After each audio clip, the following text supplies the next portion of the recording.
Okay, welcome to the Serve podcast, the only dress shirts made for missionaries by missionaries.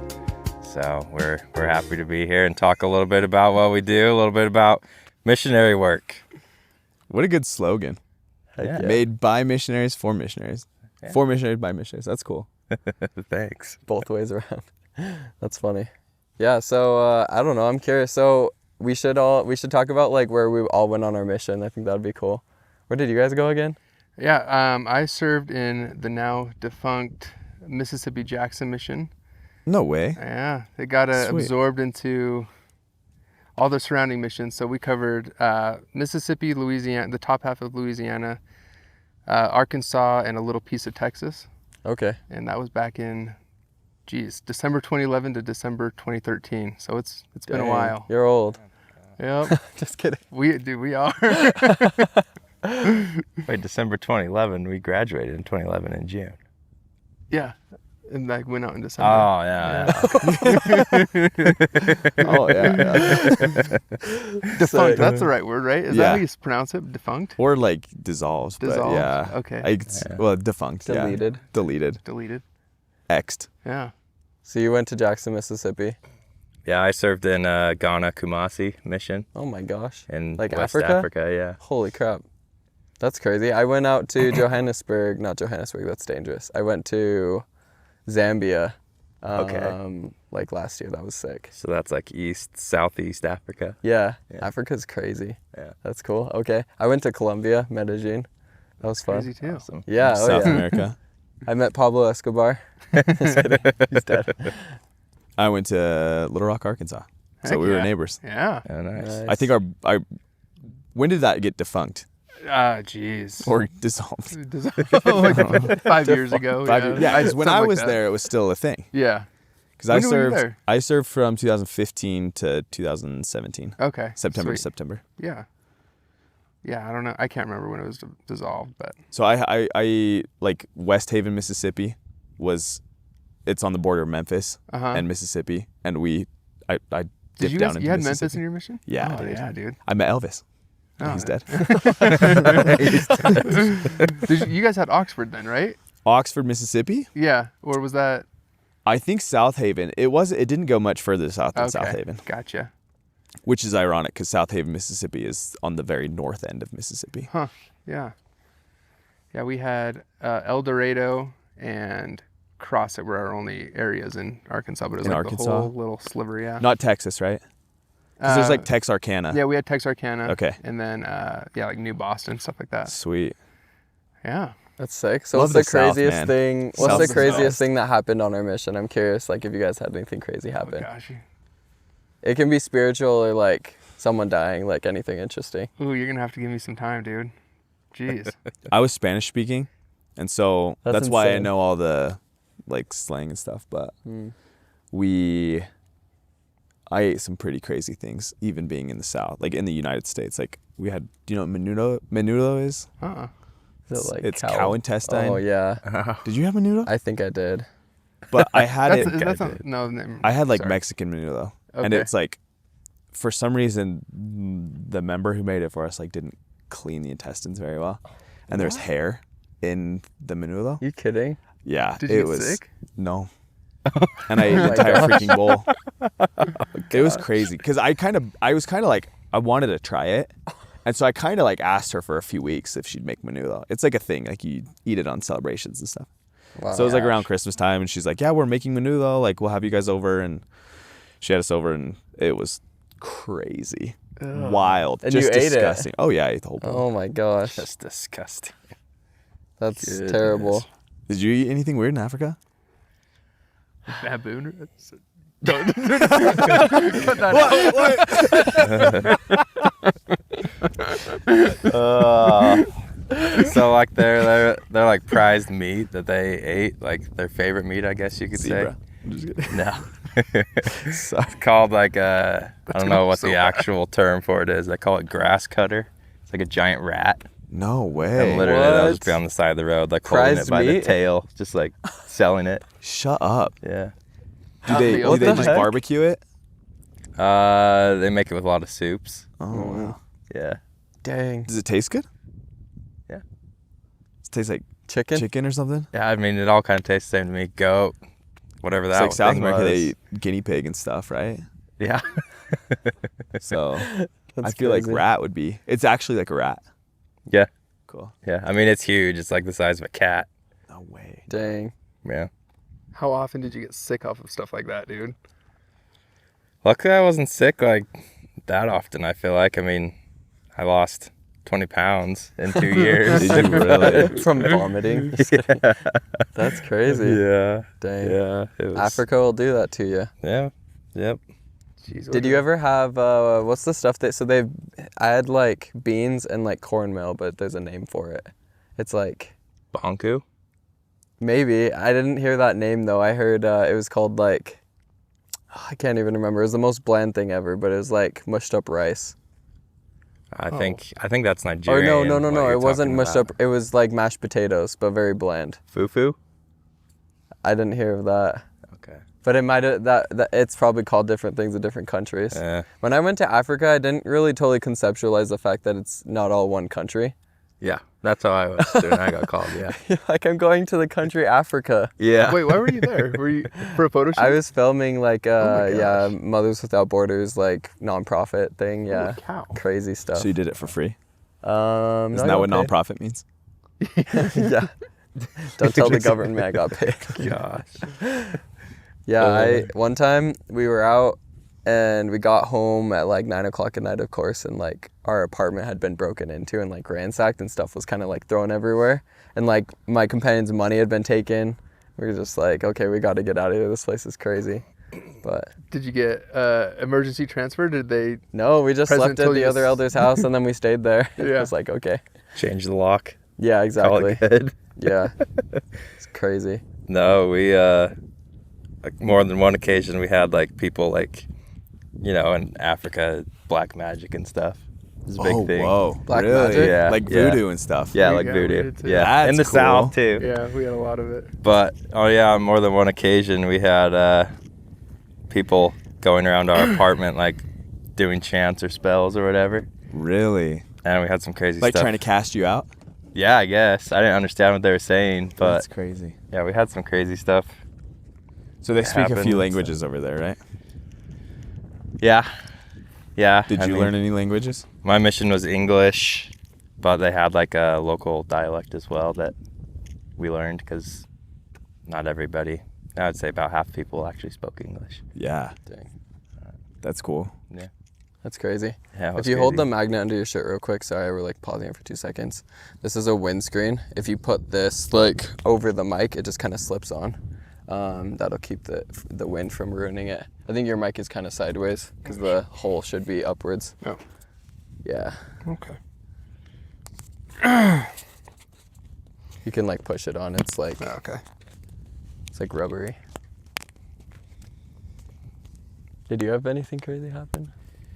I mean, we had like Memphis when I lived there was like the second, or maybe that year it was the first most dangerous city in the United States. And we had Terrible. a lot of like one-off crimes. Like we'd have bikes stolen all the time. A couple missionaries were held up at gunpoint.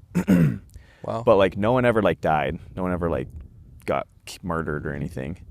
But then what's interesting is like the organized crime in Memphis really were like tight and loved the missionaries. Yeah. Like they understood we were Jesus people and like there to talk about Jesus and stuff. Like the drug lords and stuff? Like organized crime in what way? like all the gangs in Memphis. And so That's we'd have crazy. bikes stolen and then gangs would return them to like the missionaries. and Serious? stuff. No Like, way. that happened like at least once every 2 or 3 transfers. The bikes would get stolen and then the gang members would find them and bring them back. And so it was kind of interesting, like just as a missionary, you kind of carry, I mean, you're a missionary, you're endowed and ordained by God, right? But it's like everyone around you, whether they're affiliated with God in one way or the other, can recognize that, even not being in the church. So I thought that was interesting. I never, fortunately, had any serious run-ins with anybody, but a couple Dang. close calls, but Crazy. yeah, That's cool. interesting. Okay, maybe we'll shift it a little bit to like a little bit of like a spiritual note, or not so spiritual, but more like, I guess my question is, what would you guys say was the hardest part for you leading up to your mission? Oh, jeez. Or was it just super easy?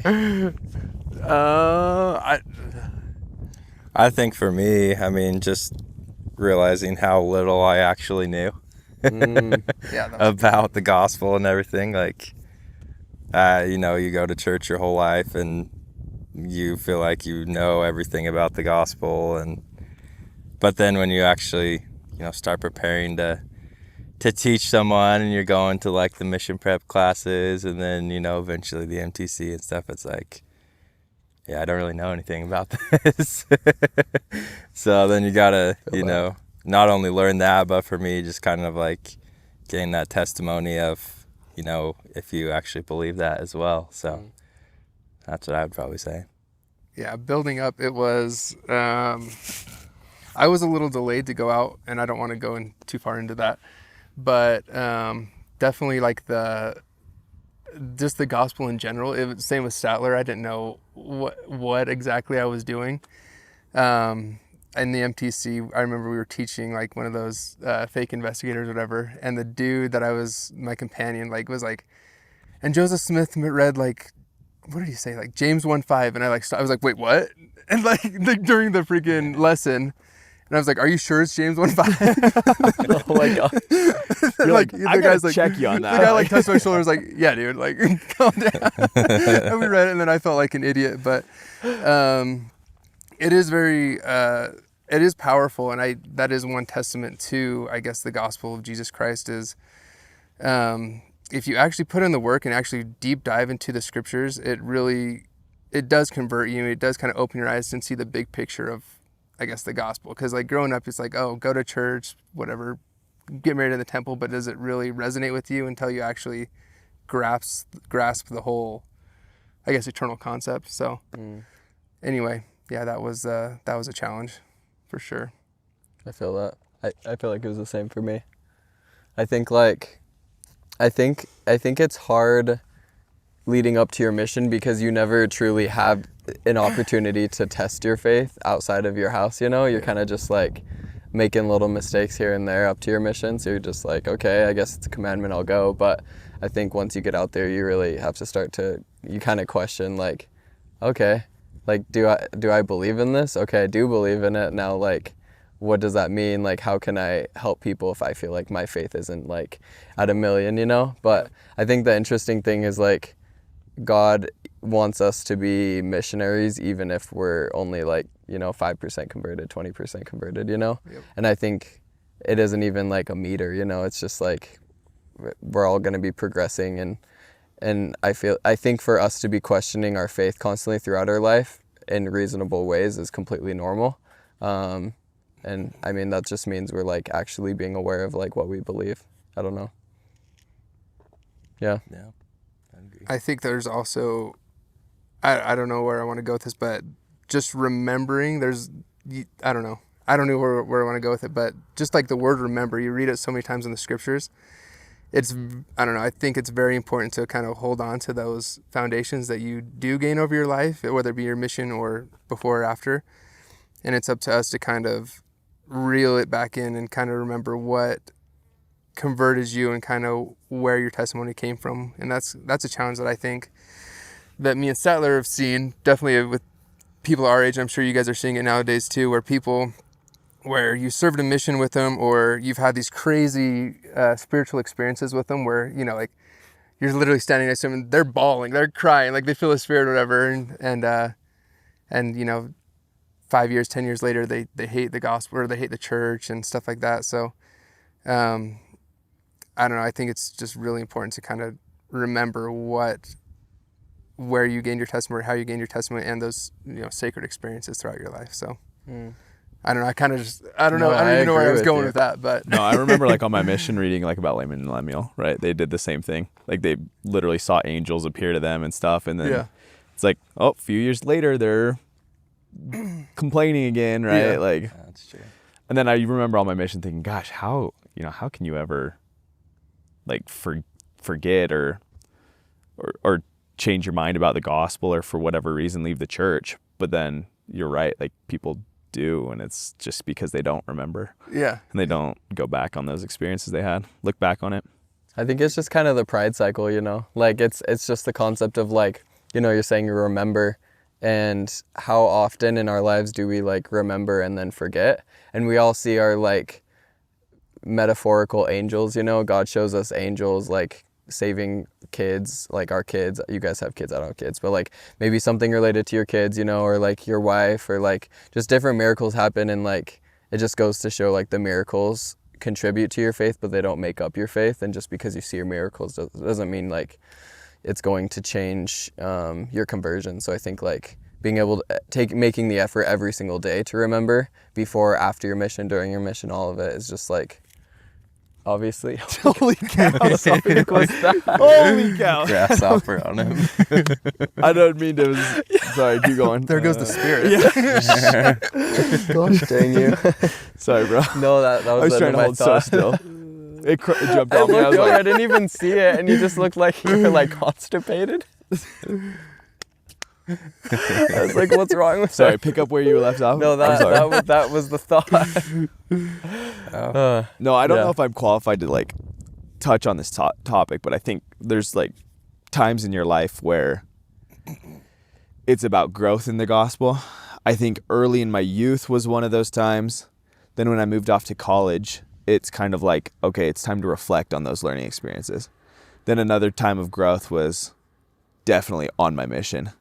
And then after my mission, it's you got to sit there and reflect on those experiences. So I think where you're talking about remembering that, like, there's just times where you're either really, really, really busy with life, like you have kids and stuff, you know, like that's the moment of growth. But at the same time, it's hard to, you know, find time to sit down and study the scriptures for an hour and a half or whatever, like you do on your mission.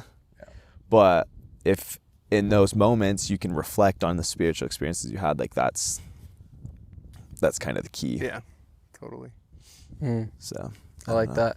Okay, if we were all to give a 30-second soundbite to a mission, someone that's getting ready to go on their mission, like a 30-second, like, this is my piece of advice as someone who's 30 or a few years after their mission or almost 30, what would you guys say? My thing that I've told a handful of missionaries or soon-to-be missionaries, obviously the remember things big, that kind of, I don't know, I spend a lot of time alone in the car, so I gotta like think about that kind of stuff. So remembering is big, just remember those experiences. But more than anything, not more than anything, but you're gonna have, like, it's gonna be, there's gonna be times where it's gonna be pretty crappy. Like there's gonna be times you're gonna want to quit, people are gonna be jerks to you, or Your companion sucks. But honestly, take away the spiritual side of it, because it's going to be extremely spiritual, especially if you have the right intentions, I guess. But like, you're going on like the craziest adventure. You're not going to be able to replicate this. You know what I mean? Like, you're going to be engulfed in a culture, inside people's homes that you'll never, like, gangbangers homes. You know what I mean? Like, it's just crazy. So when times get hard, dude, like, just think of it as an adventure. Like, embrace it. And I'm, football background, like, embrace the suck, dude. Like, it's, when you look back, it's going to be the times that you remember. Kind of going along with that, like, I went back and visited my mission. I go back probably more than I should, just because my family married some people from down there. But there's one area in particular where I was there almost the longest. And that's the area where I don't really remember as much experiences. And that's because I had probably the least amount of growth. So I think as long as you're growing and like kind of absorbing what's going on and absorbing the gospel, that's when you're going to remember and reflect on the good times and the bad times. And that's where you're going to grow. So I don't know, I guess embrace the suck and have a good time. It's an adventure. So I love that. Yeah, I would kind of say along the same lines.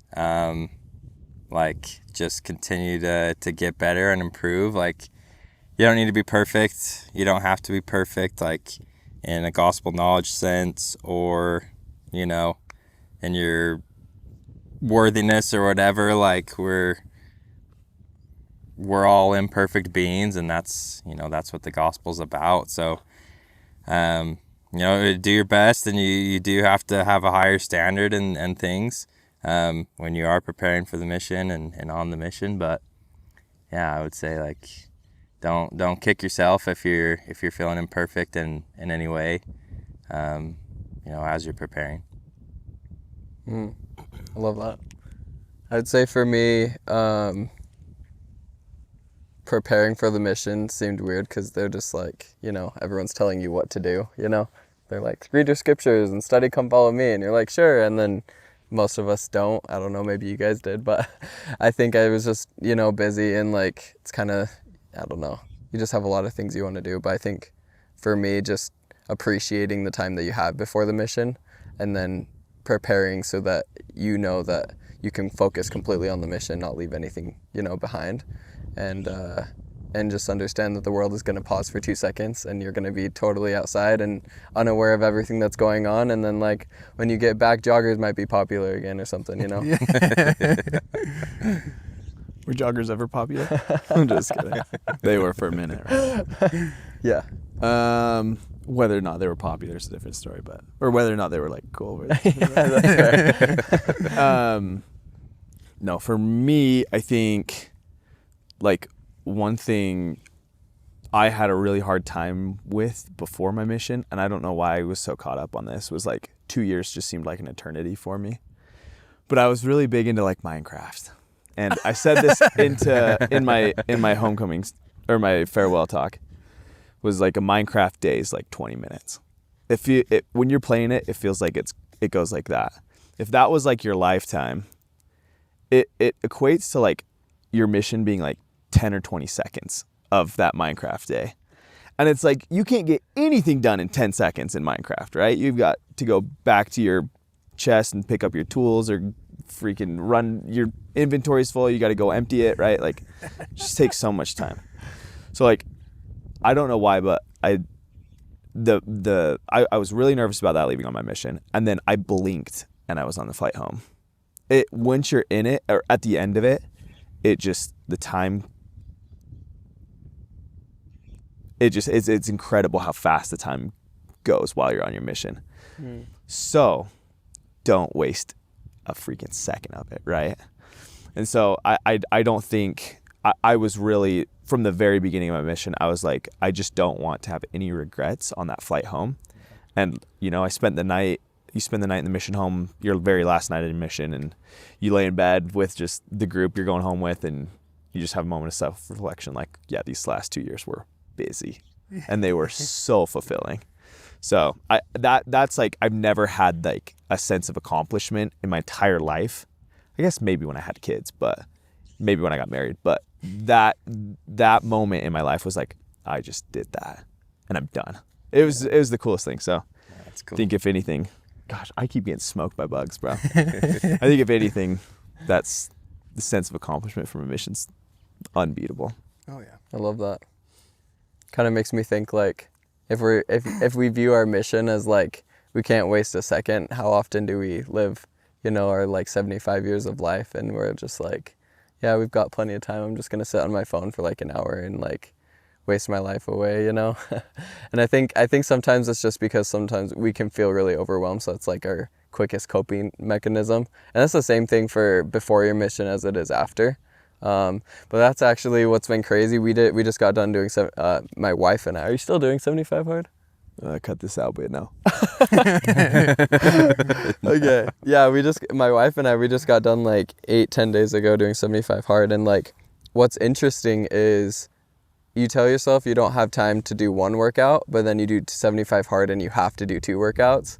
And it's like overkill and you're like, this is completely unnecessary, but like you do it because you committed. And it's interesting because as soon as you fill up your time with things that are more important than social media, it automatically becomes something where like you only start spending 15 minutes a day, 30 minutes a day on social media instead of an hour and a half because you have other things that are more important, Yeah. It's interesting. Kind of unrelated, but I mean, I think it's common to spend a lot of time on your phone before the mission. That's how I was for sure. Oh, Or playing dude. Minecraft. I would play Minecraft and I was a big YouTube guy before the mission too. I would stay up to like 2 or 3 a.m. just watching YouTube videos, And I remember like 2 or 3 nights before I got set apart or whatever and I didn't have my phone. It was like, oh, what am I what am I going to do? But then in the MTC, I was so tired This happened. I was in the MTC for 6 weeks. This happened every night for 6 weeks. Have you ever laid down and then like immediately woken up and it's the morning? Oh yeah. Like you feel like Yeah. you didn't sleep? Yeah. Like you put your head down? That happened to me every single night in the MTC because I was so exhausted because the day was so full. So, I think it's, Oh man. I think people worry about that, but it's like you're so busy doing stuff. I don't know. It got MTC better is when I got killer. to the mission field. I had some time, some good sleeping opportunities, but man, it was insane. Dude, I didn't sleep the first 2 nights in the MTC. I didn't sleep like at all, What? and it was like, and You're just staring at the ceiling. well, no, I feel so bad. Well, I don't know. 8 and 19-year-old mind was freaking like, how can I get out of this honorably? Like, like, do I need to like have an old shoulder injury? You know what I mean? Have someone punch you. I'm just gonna go max in the gym. Yeah, but what am pull I a doing? ACL or something. I don't know. Whatever. Yeah, dude, no, I specifically remember that, and I was like, dude, what am I doing here? But, you know, eventually you kind of settle in and you get to become friends with your, you know, your district or whatever they call it now, and the same, your roommates, and after that it was a good time. But yeah, dude, those first couple nights, man, like, how can I get out of this and That's no one will awesome, judge me? dude. That's freaking awesome. Yeah, my first day/night in the MTC was pretty rough as well. I went straight to Ghana. They have an MTC jeez. there. Shut up. No way. You hugged your parents and got on a flight. Yeah. 24-hour way. flight. Yeah, it was huh? brutal. And I traveled by myself, and I had like never traveled before. Really? So it was. You'd yeah, been on a plane at least, it was a right? nightmare. Oh, when I was little, like I could Oh barely my gosh. remember it. Dude, Yeah. the fact that they just send like kids out, I know. 18, 19-year-old kids. It was bad. Hey, find your way to this third world country, right? Yeah. But I got there. I got to the MTC, and it was lunchtime. Guess what I had for lunch? A fish head. No way. A literal fish head on my plate. Was there ice? No in way. like it? rice and beans? Ice- Yeah, there was Oh ice. my gosh. Jeez. You get off the And- plane, you're like, I'm starving. Yeah. Can't wait for McDonald's as a fish head. It was bad. And then that night, like, it was so hot, no AC, nothing. And I stayed up all night, and there was a spray bottle that the people sprayed their shirts with to iron them. I just sprayed myself with that bottle all night long. Oh my gosh. You're screwed too. You're out there. Like, there's Yeah. no like. Yeah. The second night, I figured out that the classrooms actually had AC, so I snuck down to the classrooms and laid on the tile floor. Oh, Oh my jeez. That was cool. Like, Literally. the temperature cool. Are Yeah. you serious? It was, yeah. That's brutal. Were you guys in the Provo. Provo and PC both? Yeah. Bogota. Oh, Colombia, yeah. I was in the old Provo one, though, I mean, before they redid it. okay. You were too, right? Yeah. Yeah. I heard the food is terrible. I thought it was delicious. Really? I don't remember. I remember there was a thing that was like, you don't drink the orange juice because you'll get the runs. Oh, But yeah. I didn't do it because I didn't want to test that, but I don't know if I did either. I did too. Test it. because it was like, I guess like The runs. the foreign missionaries, I guess it was like catered to the, I don't know, catered to them. They put higher fiber in it or something. Like, that was the wives' tale, right? Yeah. That if you're having trouble going to the bathroom, you drink the orange juice. Like, The that's Oh the my medicine. gosh. Gosh. But we all served in missions. That would be great for serve shirts. Yeah, that's true.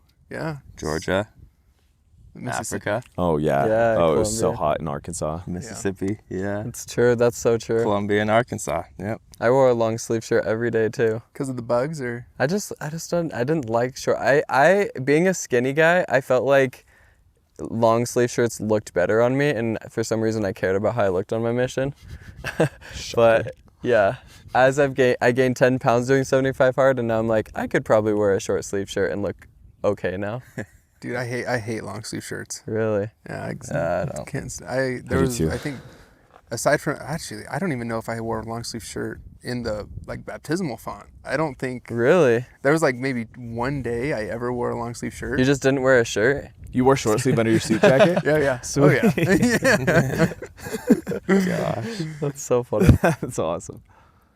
That's the only time I'll wear a long sleeve is if it's with a suit. Yeah. I like the look of the short sleeve with the suit jacket. For real? No, just kidding. Gosh. Yeah, no, I'm just kidding. I'll kill you, bro. Anyways, yeah. Did you know Kyle Green? Or an Elder Green? Maybe Kyle was his brother. No. A kid from Arkansas. Kid that I Went to Ghana. new. No, yeah, I went to Ghana. How Do many? you know- There's a few missions. There in was 2 when I got there, No 4 when way. I left, and I think there's like 5 or 6 now. No way. He spoke tree. Do you know what tree is? Yeah, tree. Yeah. Is it tree with a CH or? TWI, Oh, tree. but it's not twee. Tree. Tree. Tree. Tree. Yeah. He tried to teach us some. I was like, I don't know what you're saying, bro. But he got really sick, dude. He like had to come home and stuff. I don't know. Oh dang. Jeez. You got sent home for being sick? Like, dude, he had like a worm or something. Dang. Something insane. They're like, you didn't serve good enough and you're sick. Sending Yeah. you home. Honorably discharged. Yes. Dax eats a worm on his mission. Aw, dang it. We had an elder in our mission who ran in front of a car. On purpose? Yeah. Oh my Shut jeez, what a up, psycho. bro. Edit that one Just out. go home. Jeez. He didn't die. Like, Did he get hit? yeah. Was he? He got sent home. What was his name? No, I'm just kidding. That's crazy. Yeah. My brother's serving up in northern Washington right now, and I was looking at maps at like where he's on the map, and I was like, dude, you're like 10 minutes from Canada, and he's like, yeah. I was like, bro, you should like go up there. Like, are you allowed to? And he's like, dude, there were 2 missionaries who went up there, and you can't go through like the main border part because you have to have your passport or whatever. So they went like down the way to like a cattle ranch and like jumped the fence and like took some pictures, and they're like, we're in Canada. And then they got hunted down by Border Patrol of Canada and taken to jail. And In then, Canada? In Canada. and then apparently what was it that happened? Canada said they wanted to keep them for like 6 to 8 months, and then America was like no, and then Canada's like, okay, we're gonna like charge a $2,000 fine per missionary, and then they like luckily got out of it and they stayed on their mission. Crazy. Oh my gosh. Yeah. So don't go to Canada while you're on your mission. We had I never served down this way, but there was some missionaries that would try and sneak over to New Orleans because it was just outside of our mission. Oh yeah. But yeah, I never was able to pull that off. don't show that one either. You're like, gosh dang it, if I could have, I would have. Maybe don't share that. Some of these things probably won't ideally be viral clips, so they'll just stay in the main video. Oh, Did you eat bamboo? Baboon. Baboon. Bamboo. Yeah, do not have that one. Do they have Man, this bamboos Mormon there? church is weird. There's not really monkeys. Oh, okay. That's funny. Anyways, I think we're about good.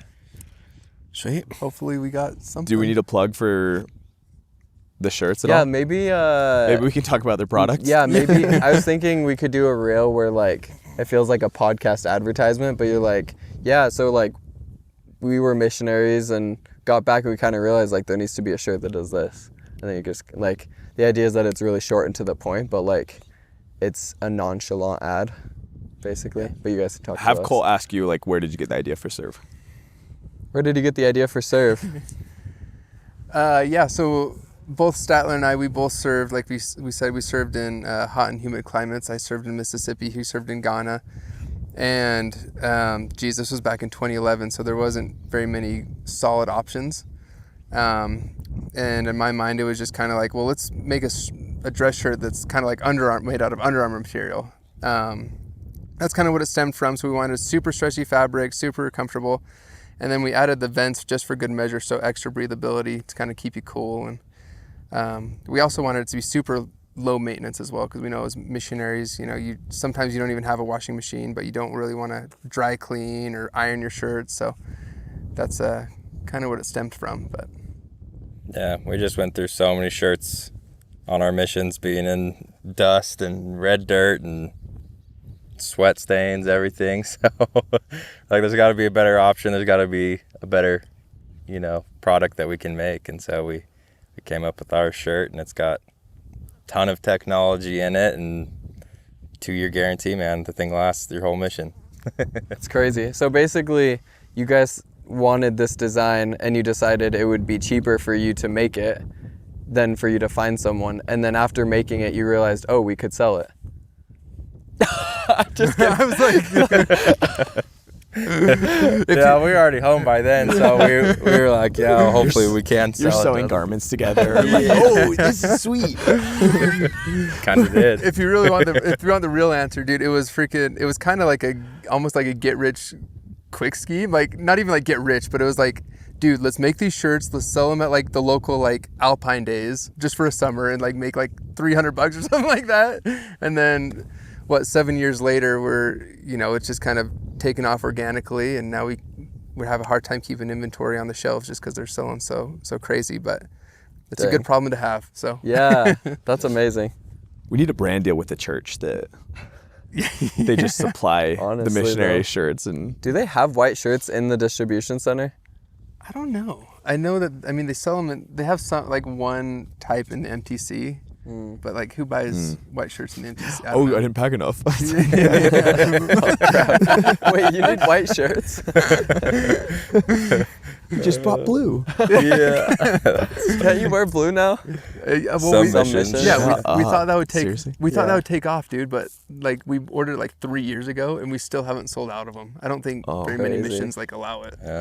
That's interesting. We're on the church's employee website, though. Oh, that's cool. They can get our shirts there. That's awesome. Do you throw in like a coupon, like Jesus 20% off for you and 20% off for your companion or something in the packaging? We do have missionary bundles, but then we also have it's a back for more discount code. So once you buy them, you get 10% off your next purchase and stuff like that. We're also very liberal with our promo code, so if you literally just ask, we'll probably give you something. Hey, I need just DM you. Hey, I need a promo code. Exactly. That's funny, but cool. Sweet. I think we're good. Awesome.